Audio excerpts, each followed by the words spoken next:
আল্লাহ রাব্বুল আলামিন আমাদেরকে তাকওয়ার সবক দিতেছেন। ইয়া আইয়ুহাল্লাযীনা আমানুত্তাকুল্লাহ। তুমি শুধু কালিমা পড়লেই তোমার দায়িত্ব শেষ না।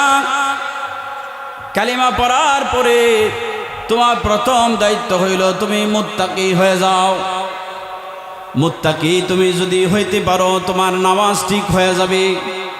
তুমি মুত্তাকি হয়ে গেলে তোমার রোজা ঠিক হয়ে যাবে।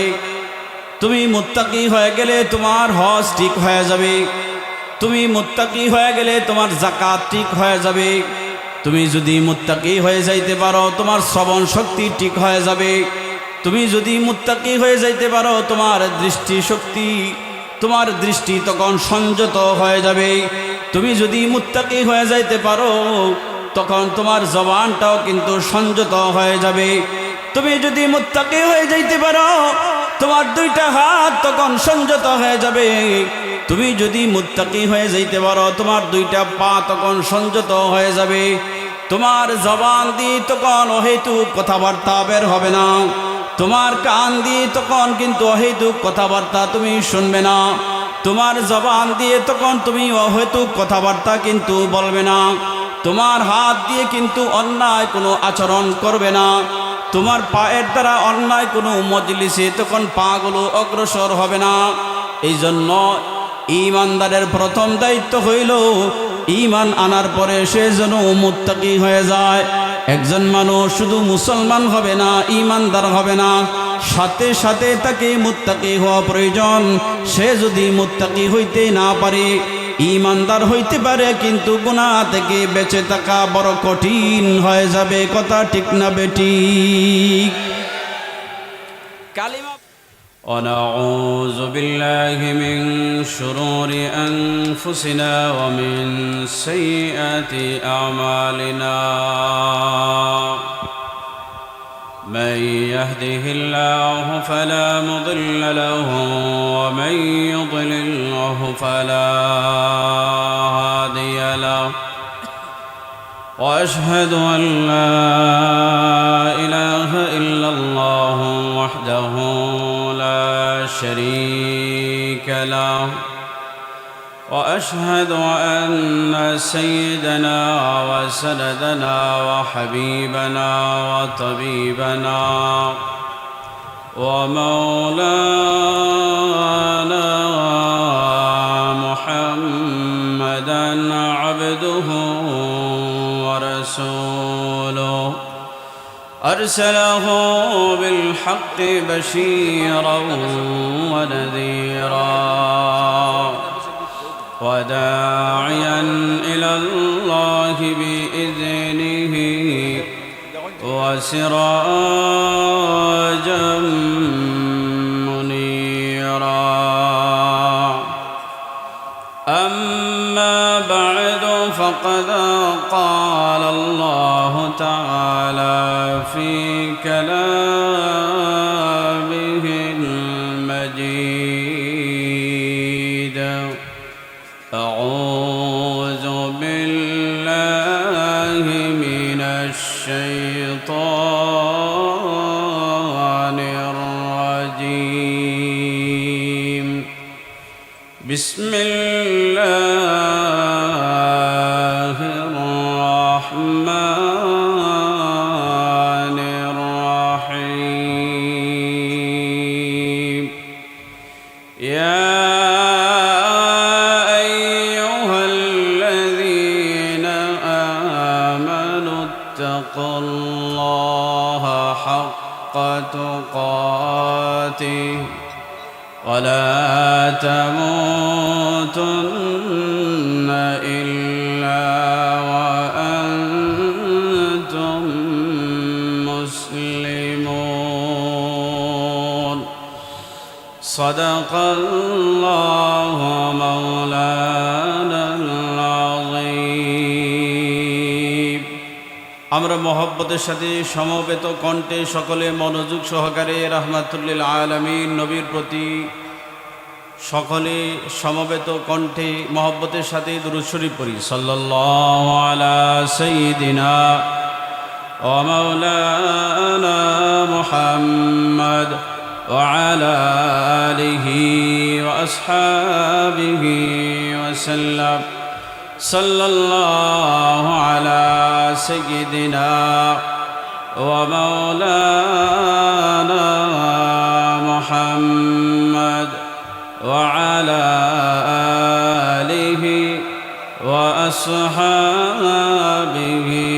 وسلم بلغ العلا بكماله كشف الدجى بجماله حسنت جميع خصاله صلوا عليه وآله لا إله إلا الله شغل لا إله إلا الله لا إله إلا الله لا إله إلا الله لا إله إلا الله لا إله إلا الله محمد رسول الله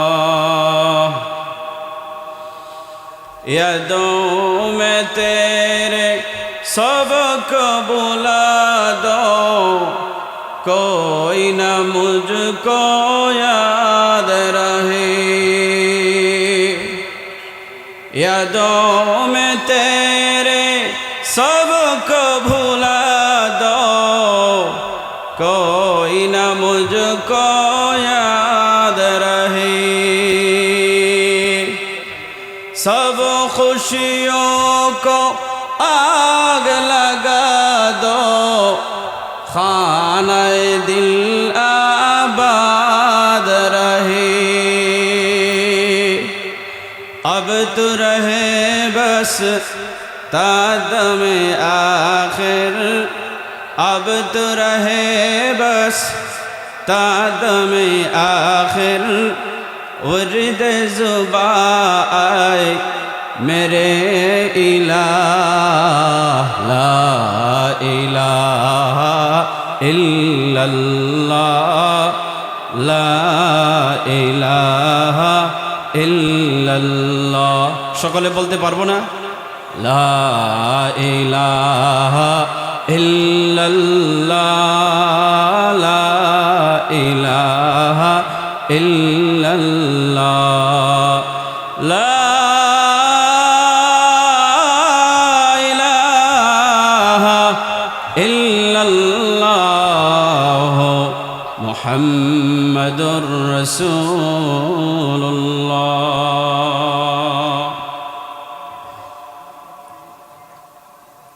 সম্মানিত হাজিরিন,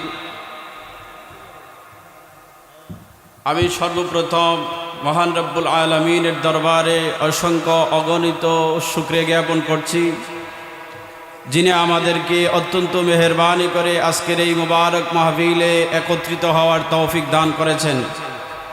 এজন্য আপনারাও আমার সাথে সমবেত কণ্ঠে আকাশ বাতাস মুখরিত করে মালিকের দরবারে সকলে সমস্বরে কালিমাতুশ শুকর আদায় করি। সকলে বলি আলহামদুলিল্লাহ। আমরা আজকে এই মাহফিলে আসতে পেরে বেজার না খুশি? কারা কারা বেজার হাত উঠায় দেখান। কয়েকজন বেজার? আচ্ছা, মাশাআল্লাহ, বেশিরভাগই খুশি আছে আলহামদুলিল্লাহ। এখন কারা কারা খুশি মেহেরবানি করে হাত উঠায় দেখায়। আল্লাহ এই মাহফিলকে আপনি কবুল করুন, নাজাতের ওসিলা বানায় দেন, এলাকার সমস্ত মুর্দেগানের মাগফিরাতের কারণ বানায় দেন। আল্লাহ আমাদের জিন্দাদের হেদায়েতের কারণ বানায় দেন। আমিন ইয়া রাব্বাল আলামিন। আমি আপনাদের সামনে সূরা আলে ইমরানের একটা আয়াত কারীমা তেলাওয়াত করেছি। আসলে আমি এখানে বসছি ওয়াজ করার জন্য না, আপনাদের কাঙ্ক্ষিত মেহমানগণ রাস্তায় আছেন, এজন্য কিছু সময় আমি আপনাদের নষ্ট করব, আপনাদের ধৈর্যহারা করব। কর্তৃপক্ষের আদেশ, এজন্য বসতে হয়েছে। অত আপনাদের কিছু সময় নষ্ট করব। তো যদিও হুজুররা আসতে একটু লেট হইতেছে, এর আগ পর্যন্ত আমরা সকলে কে কে ধৈর্য সহকারে আল্লাহকে ওয়াস্তে বসার জন্য রেডি আছি, হাত উঠায় দেখাই। আল্লাহ সকলকে আপনি কবুল করুন। আমি ধন্যবাদ জানাচ্ছি এই মাহফিলকে এই পর্যন্ত পৌঁছাইতে যারা দিন রাত, মাসের পর মাস, দিনের পর দিন, রাত না ঘুমায়া, দিনের বেলা বিশ্রাম না নিয়া অক্লান্ত পরিশ্রম করে আমাদেরকে এই তো সুন্দর মাহফিল উপহার দেওয়ার জন্য দিন রাত তারা পরিশ্রম করে গেছেন। এলাকার সকল মুরব্বিয়ান, ওলামায়ে কেরাম, যুবক ভাইরা এবং ইন্তেজামিয়া কমিটি, বিশেষত আমার ছোট ভাই মুফতি উমর আল ফারুক, এই সংগঠনের সম্মানিত সভাপতি সহ সেক্রেটারি, ক্যাশিয়ার এবং এই সংগঠনের সকল কর্মীবৃন্দ, আল্লাহ রাব্বুল আলামিন তাদের দুনিয়া আখিরাতকে উজালা করে দিন, সকলে বলুন আমিন।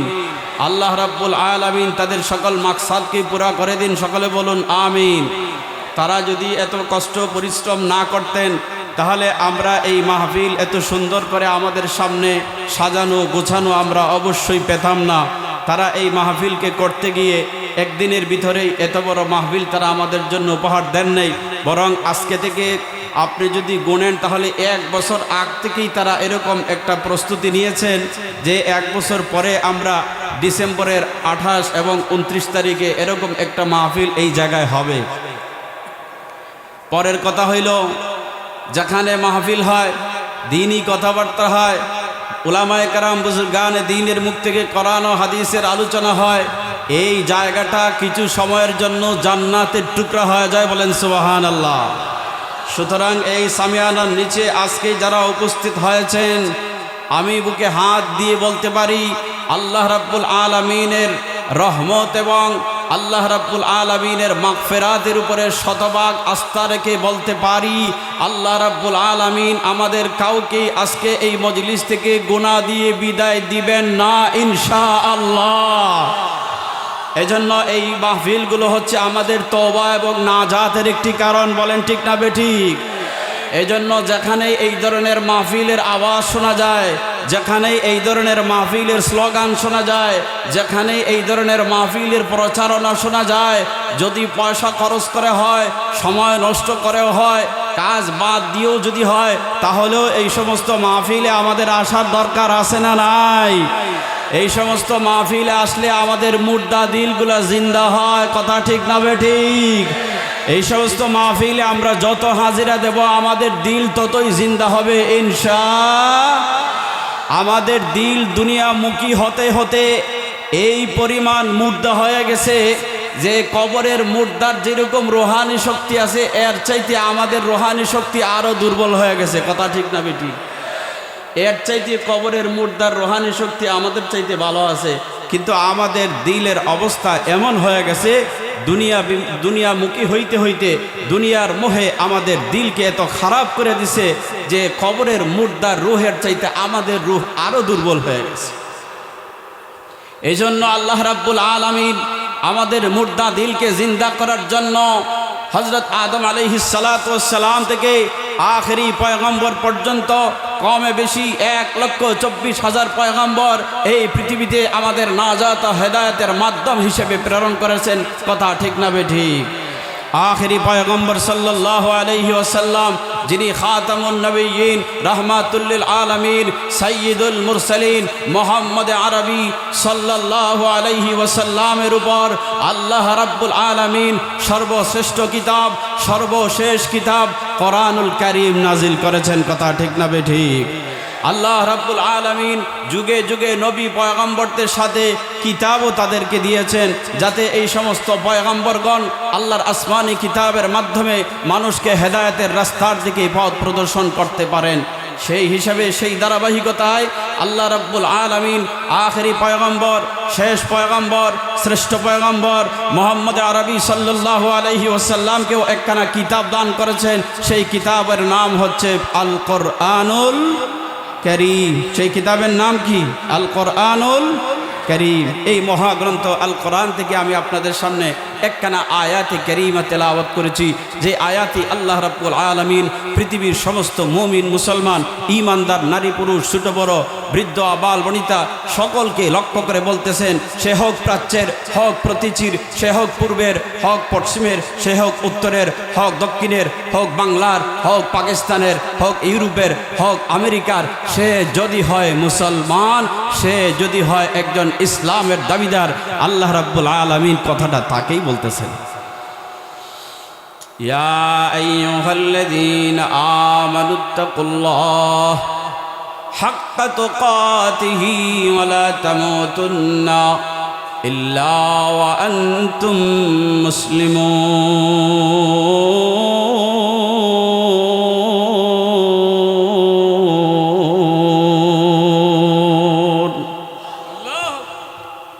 উক্ত আয়াতে আল্লাহ রাব্বুল আলামিন আমাদেরকে বলেন, তুমি যদি মুসলমান হও, তুমি হতে পারো পুরুষ, হতে পারো নারী, হতে পারো তুমি ছোট, হতে পারো তুমি বড়, হতে পারো তুমি গরিব, হতে পারো তুমি ধনী, হতে পারো তুমি সুন্দর কিংবা কালো বর্ণের, হতে পারো তুমি খাটো কিংবা লম্বা, তুমি হতে পারো বাঙালি কিংবা পাকিস্তানি, কিছু আসে যায় না।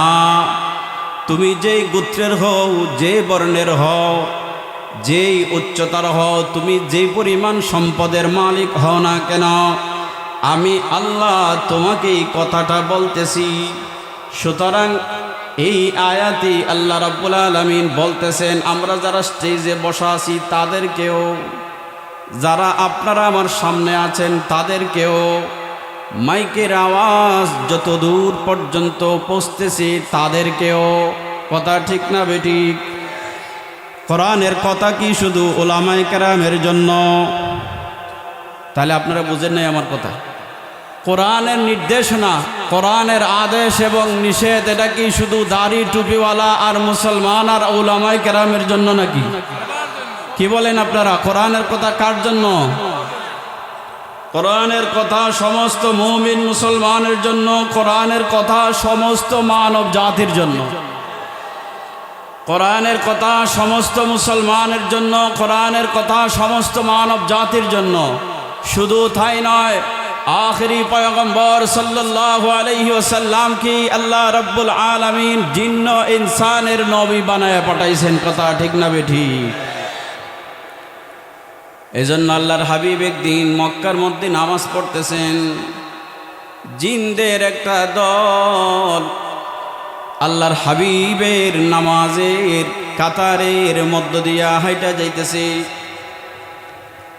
আল্লাহর হাবিব মক্কার অদূরে দাঁড়ায় নামাজ পড়তেছেন, কোরআনের তেলাওয়াত শুনে জিনরা থমকে দাঁড়ায় গেল। কে নামাজ পড়তেছে, কি পড়তেছে? তো সুন্দর তেলাওয়াত, তো সুন্দর কথা আর কোনোদিন আমরা শুনি নাই। জিনদের দল এমনি দৌড়ায়া আল্লাহর হাবিবের নামাজের পাশে এসে বসে গেল। আল্লাহর হাবিব নামাজের সালাম ফেরানোর পরে জিনরা বলতেছে, গো প্যারা নবী, এত সুন্দর কালাম আমরা ইতিপূর্বে আর কোনোদিন শুনি নাই। এইমাত্র আপনার নামাজের জামাতের পাশ দিয়ে আমরা হেঁটে যাচ্ছিলাম, আপনার তেলাওয়াতের আওয়াজ শুনে আমরা থমকে দাঁড়ায় গেলাম। কে এত সুন্দর বাণী তেলাওয়াত করতেছি নামাজের মধ্যে? আল্লাহর হাবিব বলেন, আমি আল্লাহর কোরআনের তেলাওয়াত করতেছিলাম। জিনরা বলে, এত সুন্দর তেলাওয়াত জীবনে ইতিপূর্বে আমরা আর কোনোদিন শুনি নাই। ওগো আল্লাহর হাবিব, কালিমা পড়ায় আমাদেরকে এই মজলিসে নগদেই মুসলমান বানায়া দেন। সুবহানাল্লাহ। আর আসতে বলবেন। কালিমা পড়ে জিনরা মুসলমান হয়ে গেল। নবীজি তাদেরকে দাওয়াত দেওয়া লাগলো না, কোরআনের তেলাওয়াত শুনেই তারা মুসলমান হয়ে গেছে। কোরআনের তেলাওয়াত শুনেই তারা মুসলমান হয়ে গেছে। আল্লাহর হাবিব তাদেরকে বলতে হয় নাই, ও জিনরা তোমরা কালিমা পড়ে মুসলমান হও, আমি আখেরি পয়গম্বর, লা তুশরিক বিল্লাহি শাইআ, আল্লাহর সাথে তোমরা কাউকে শরীক করবে না। আল্লাহ শিরিক পছন্দ করে না, শিরিক মহাপাপ। কোনো কিছুই নবীজি বলা লাগলো না। জিনরা নবীজির তেলাওয়াত শুনেই মুসলমান হয়ে গেছে। এই জন্য আল্লাহ রাব্বুল আলামিন কোরআনের তেলাওয়াতকে ইবাদত বানাইছেন। বুঝে পড়ো কতবা না বুঝে, কোরআনের তেলাওয়াত একটা ইবাদত। সাহাবী হযরতে ওমরের মতো, হযরতে ফারুক ওমর ইবনুল খাত্তাব রাদিয়াল্লাহু তাআলা আনহুকে কিন্তু আল্লাহর হাবিব কালিমার দাওয়াত দেয় নাই, শুধু দোয়া করছে।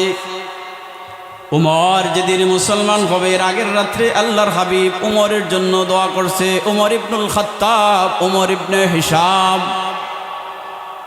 দুইটা উমর মক্কার মধ্যেই শক্তিশালী ছিল। একটা উমরের নাম হচ্ছে উমর ইবনে হিশাম, আর একটা উমরের নাম হচ্ছে উমর ইবনুল খাত্তাব। আল্লাহ দুইটা উমরের মধ্য থেকে যে কোনো একটা উমরকে মুসলমান বানায়া ইসলামের মর্যাদা আর শক্তিকে আপনি বাড়াইয়া দেন। মহান রব্বুল আলামিন উমর ইবনুল খাত্তাব রাদিয়াল্লাহু তাআলা আনহুর ব্যাপারে এই দোয়াকে কবুল করে নিলেন। পরের দিন হযরত উমর গেছে আল্লাহর হাবিবকে হত্যা করার জন্য। দরজার সামনে দাঁড়াইয়া কিছুক্ষণ মাত্র তার বোন এবং বোন জামাইকে আরেকজন সাহাবী কোরআন শিখাইতেছিলেন। সামান্য সময়ের তেলাওয়াত শুনে হযরতে ওমরের হৃদয়টা গলে গেছে। মুহূর্তের ভিতরে হযরতে ওমরের ভিতরে ঈমানের আলো প্রবেশ করেছে। হযরত ওমর বলতেছে, ফাতিমা কি পড়ছো আমাকে একটু দেখাও। ফাতিমা বলে, তুমি নাপাক, নাপাক অবস্থায় এই কালামকে স্পর্শ করা যায় না। হযরত ওমর বলেন, ঠিক আছে গোসল করে আসি, আমাকে নবীজির দরবারে নিয়ে যাও। ওমর ইবনুল খাত্তাব রাদিয়াল্লাহু তাআলা আনহু বোন সহ, বোন জামাই সহ সকলকে নিয়ে আল্লাহর নবীর দরবারে হাজির। কিন্তু এই উমরকে মুসলমান বানানোর জন্য আল্লাহর নবী কিন্তু তাকে দাওয়াত দেওয়া লাগে নাই। সামান্য সময়ের কোরআনের তেলাওয়াত শুনে উমরের হৃদয়টা গলে গেছে। পরের দিন হযরত ওমর কালিমা পড়ে মুসলমান হয়ে গেছে। ওমরের মাধ্যমে আল্লাহ রাব্বুল আলামিন ইসলামের শক্তিকে এমন ভাবে বাড়াইয়া দিয়েছে যে কয়েক বছর পর্যন্ত হযরত আল্লাহর নবী সাল্লাল্লাহু আলাইহি ওয়াসাল্লাম সাহাবীদেরকে নিয়ে কিন্তু প্রকাশ্যেই নামাজ পড়তে পারতেন না।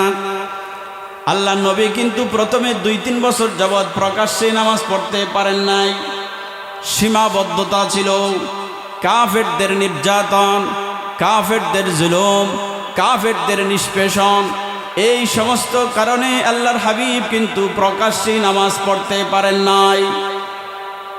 2-3 বছর যাবৎ রাহমাতুল লিল আলামিন নবী আল্লাহর জমিনে আল্লাহকে মাথা টেকায়া আল্লাহর জমিনে আল্লাহকে সেজদা দিতে পারেন নাই। আল্লাহর জমিনে আল্লাহর কুদরতি পায়ে বিশ্ব নবী রাহমাতুল লিল আলামিন কাফেরদের নির্যাতন নিপীড়নের কারণে আল্লাহর কুদরতি কদমে মক্কার সামনে যায়া, কাবাগরের সামনে যায়া আল্লাহকে সেজদা দিতে পারেন নাই। এর একমাত্র কারণ এরা মানুষ বটে, এরা দেখতে মানুষ, এদের মানুষের মতো একটা মাথা আছে, মানুষের মতো এদের একটা 2টা চোখ আছে, মানুষের মতো তাদের 2টা কান আছে, মানুষের মতো তাদের জবান আছে, মানুষের মতো তাদের চেহারা, মানুষের মতো তাদের হাত, মানুষের মতো তাদের পা, কিন্তু তাদের অন্তরে ছিল না কোরআনের আলো, তাদের অন্তরে ছিল না হাদিসের কোনো আলো, ইসলামের আলো তাদের অন্তরে প্রবেশ না করার কারণে আল্লাহর রাসূল সাল্লাল্লাহু আলাইহি ওয়াসাল্লামকে আল্লাহর জমিনে স্বাধীনভাবে তারা সেজদা করার অনুমতি দেয় নাই। আল্লাহর হাবিব যখন তাদের কলবে মেহনত করলেন, এই মানুষগুলার অন্তরে তখন আল্লাহর তাকওয়া প্রবেশ করলো।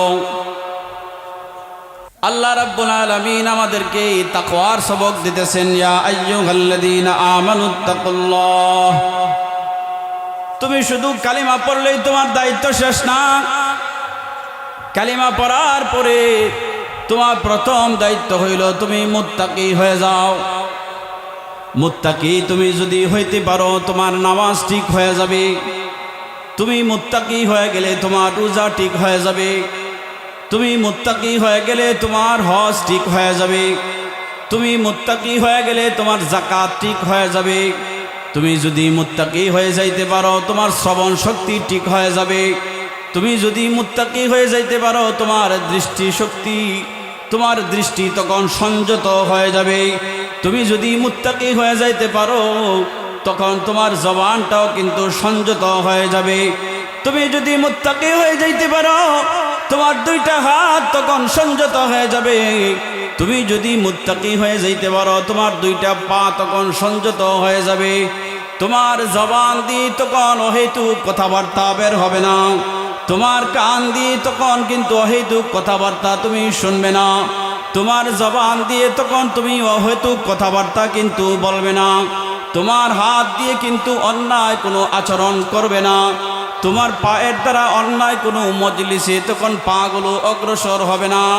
এই জন্য ঈমানদারের প্রথম দায়িত্ব হইল ঈমান আনার পরে সে যেন মুত্তাকি হয়ে যায়।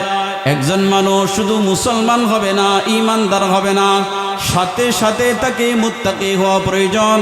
সে যদি মুত্তাকি হইতে না পারে, ঈমানদার হইতে পারে কিন্তু গুনাহ থেকে বেঁচে থাকা বড় কঠিন হয়ে যাবে। কথা ঠিক না বেঠিক? কালিমা পড়ে মুসলমান হইয়া গেলেই আল্লাহর দরবারে নাজাত কিন্তু নিশ্চিত হয় না। কালিমা পড়ে মুসলমান হওয়ার পরে যদি মুত্তাকি হয় তো আল্লাহ রাব্বুল আলামিন তাদের ব্যাপারে নাজাতের ঘোষণা রাখছে। এই জন্য জাহিলি জামানায় আউস এবং খাজরাজ দুইটা গোত্র ছিল মদিনায়। সালাবা বিন গানাম আউস গোত্রের, আসআদ বিন জুরারা খাজরাজ গোত্রের, দুইজন সাহাবী আল্লাহ রাসূল মদিনায় যাওয়ার পরে তাদের মধ্যে সন্ধি করে দিয়েছে। জাহিলিয়াত জামানার সমস্ত কুপ্রথা, সমস্ত মূর্খতা, জাহিলি জামানার সমস্ত প্রথা প্রচলনকে আল্লাহ রাব্বুল আলামিনের হাবিব নিমিষে শেষ করে দিয়েছেন, তাদের মধ্যে সন্ধি স্থাপন করে দিয়েছেন। একদিনের ঘটনা, তাদের মধ্যে আভিজাত্য উতলাইয়া উঠল। সালাবা বিন গানাম রাদিয়াল্লাহু তাআলা আনহু আসআদ বিন জুরারাকে উদ্দেশ্য করে বলতেছেন, আরে আসআদ বিন জুরারা, তুমি জানো আমার বংশের মধ্যে এরকম চারজন ব্যক্তি আছে, এমন চারজন ব্যক্তিত্ব এবং পণ্ডিত আছে, মহামানব আছে, যে চারজন ব্যক্তিত্বের মতো তোমার গোত্রের মধ্যে এরকম নাই। তিনি বলেন, কে কে তোমার গোত্রের মধ্যে এরকম? তিনি বলতেছেন খুজাইমা, তিনি বলতেছেন হযরত হানজালা, তিনি বলতেছেন সাআদ বিন মুআজ রাদিয়াল্লাহু তাআলা আনহুর কথা, তিনি বলতেছেন আসিম বিন সাবিতের কথা। হযরত খুজাইমা রাদিয়াল্লাহু তাআলা আনহু এমন একজন সাহাবী, যেই সাহাবীকে আল্লাহ রাব্বুল আলামিন দুইজন সাক্ষীর স্থলাভিষিক্ত করেছিলেন। হযরত হানজালা রাদিয়াল্লাহু তাআলা আনহু এমন একজন সাহাবী, যিনি ছিলেন গাসিলুল মালাইকা, অপবিত্র অবস্থায় শাহাদাত জিহাদের ময়দানে যেয়ে তিনি শহীদ হয়ে গিয়েছিলেন। আল্লাহ রাব্বুল আলামিন ফেরেশতাদের মাধ্যমে তাকে গোসলের ব্যবস্থা করেছেন। বলেন সুবহানাল্লাহ। এরকম একজন সাহাবী হযরত আসিম বিন সাবিত রাদিয়াল্লাহু তাআলা আনহু, যিনি ছিলেন ইসলামের একজন কান্ডারি, ইসলামের সাহায্যকারী। হযরত সাআদ বিন মুআজ রাদিয়াল্লাহু তাআলা আনহু এরকম একজন সাহাবী, যেই সাহাবীর জানাজার মধ্যে একজন নয়, 1000 নয়, আল্লাহর আসমান থেকে 30,000 ফেরেশতা যার জানাজার মধ্যে শরীক হয়েছিল। সাআদ বিন মুআজ রাদিয়াল্লাহু তাআলা আনহু ইহুদি ছিলেন। মুসলমান হওয়ার পরে তিনি বেশি দিন দুনিয়াতে বেঁচে থাকেন নাই, অল্প দিনের ভিতরেই আল্লাহ তাকে দুনিয়া থেকে উঠায় নিয়েছেন।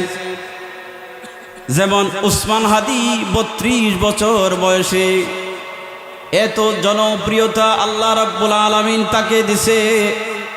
32,000 বছরও যদি কোনো মানুষ পৃথিবীতে বাঁচে, মনে হয় এত জনপ্রিয়তা অর্জন করতে পারবে না।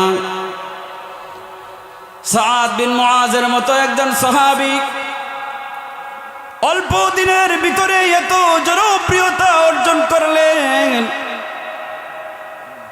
হযরত সাদ বিন মুআজের ইন্তেকালের পরে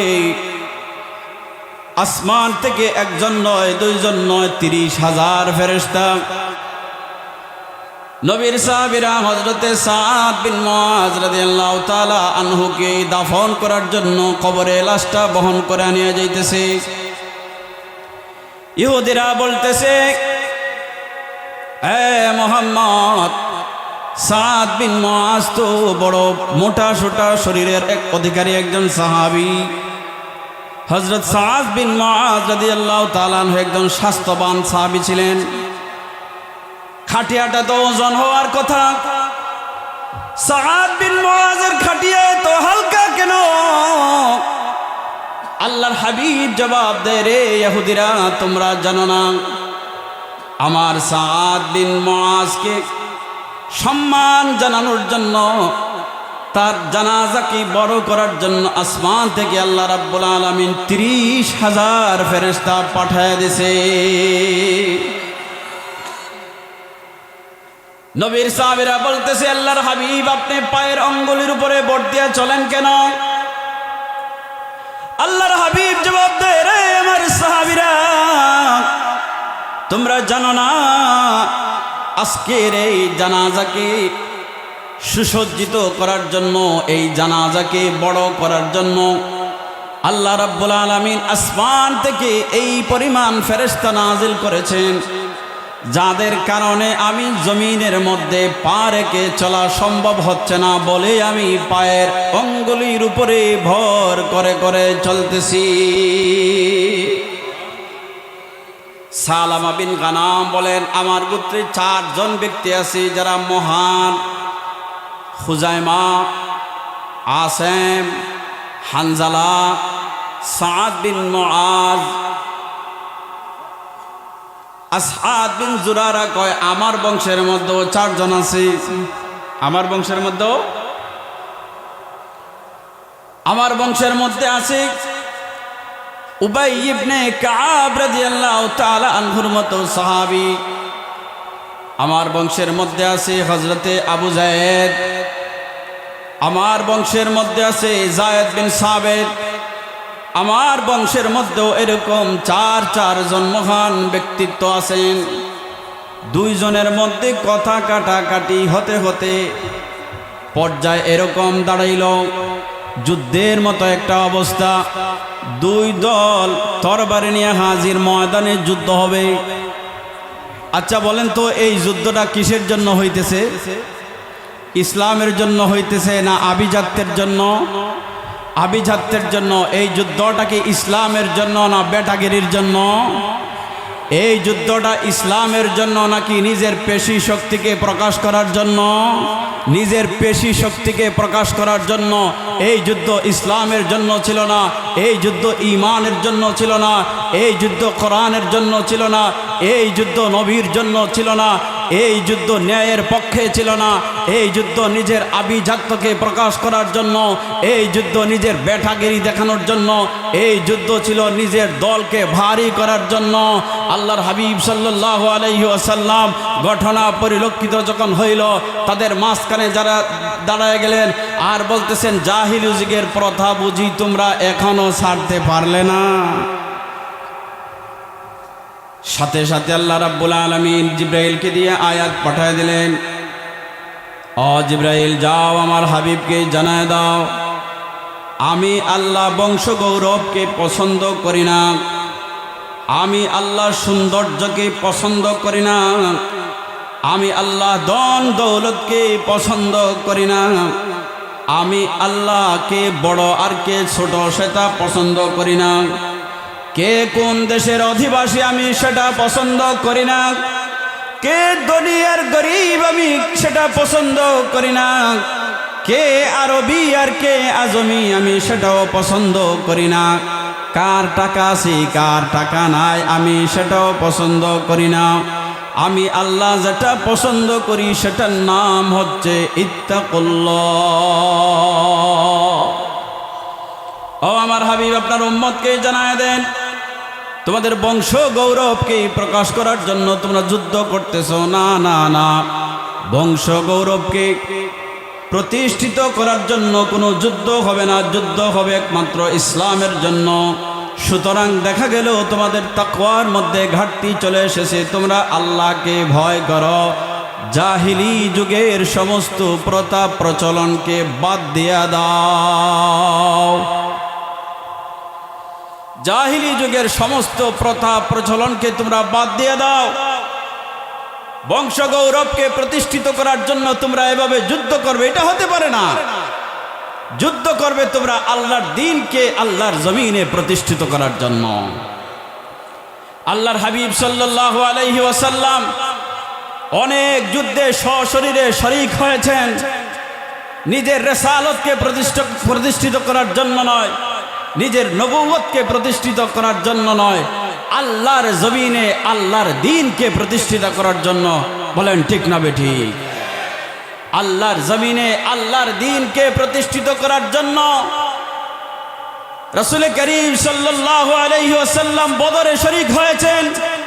আল্লাহর দ্বীনকে আল্লাহর জমিনে প্রতিষ্ঠিত করার জন্য প্যারে হাবিব সাল্লাল্লাহু আলাইহি ওয়াসাল্লাম উহুদের ময়দানে দন্দান মুবারক শহীদ করেছেন। আল্লাহর হাবিব সাল্লাল্লাহু আলাইহি ওয়াসাল্লাম আল্লাহর দ্বীনকে প্রতিষ্ঠিত করার জন্য খায়বারে উপস্থিতি দিয়েছেন। আল্লাহর হাবিব সাল্লাল্লাহু আলাইহি ওয়াসাল্লাম আল্লাহর দ্বীনকে প্রতিষ্ঠিত করার জন্য তাবুকে শরীক হয়েছেন। অসংখ্য যুদ্ধে আল্লাহর হাবিব শরীক হয়েছেন। সাহাবায়ে কেরাম অসংখ্য যুদ্ধে আল্লাহর দ্বীনকে আল্লাহর জমিনে প্রতিষ্ঠিত করার জন্য শরীক হয়েছেন।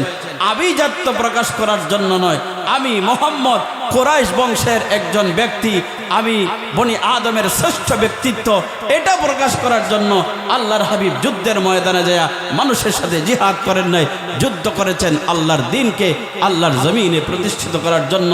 আল্লাহ চিরদিনের জন্য জানায় দিলেন এগুলো তাকওয়া পরিপন্থী কাজ, এগুলোকে মুহূর্তের ভিতরে তোমরা বর্জন করো, তাকওয়া অর্জন করো।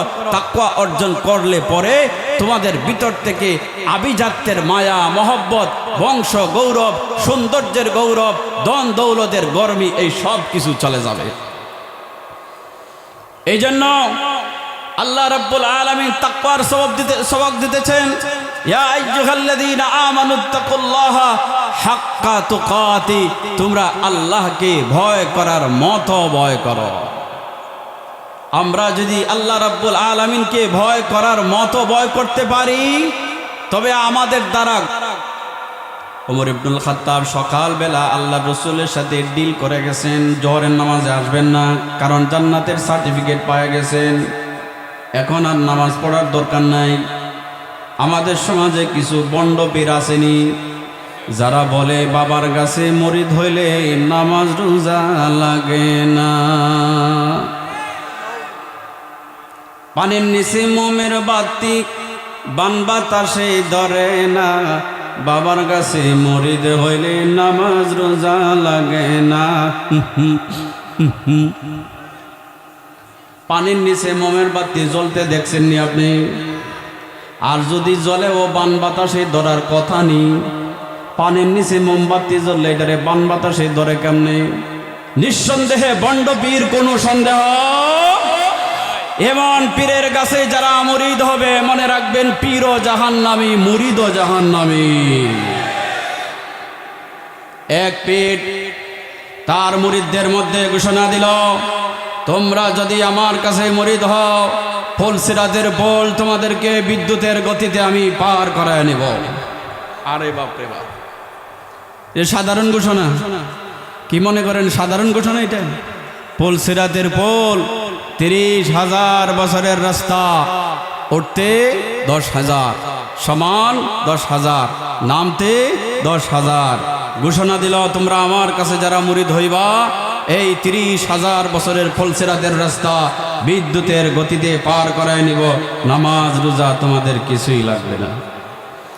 তো পাবলিক তো এখন অলস, নামাজ রোজা না পড়ে কেমনে টাকা যায় শুধু সেই বাউতা খুঁজে। কথা ঠিক না বেঠিক? রোজা না রেখে কেমনে টাকা যায় শুধু সেই বাউতা খুঁজে। তো মানুষ চিন্তা করলো কথা তো ঠিকই আছে। তো দেখবেন সমাজে কিছু মানুষ আছে এরকম, এক্সট্রা কিছু বুদ্ধি তাদের মাথায় থাকে।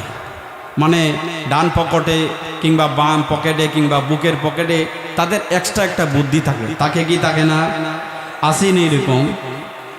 তো এরকম এক পাতলা মুরিদ সে চিন্তা করলো আমার পীরকে একটু এরকম টেস্ট করা দরকার যে সে আসলেই আমাদেরকে পুলসিরাতের পুল পার করে নিতে পারবে কিনা।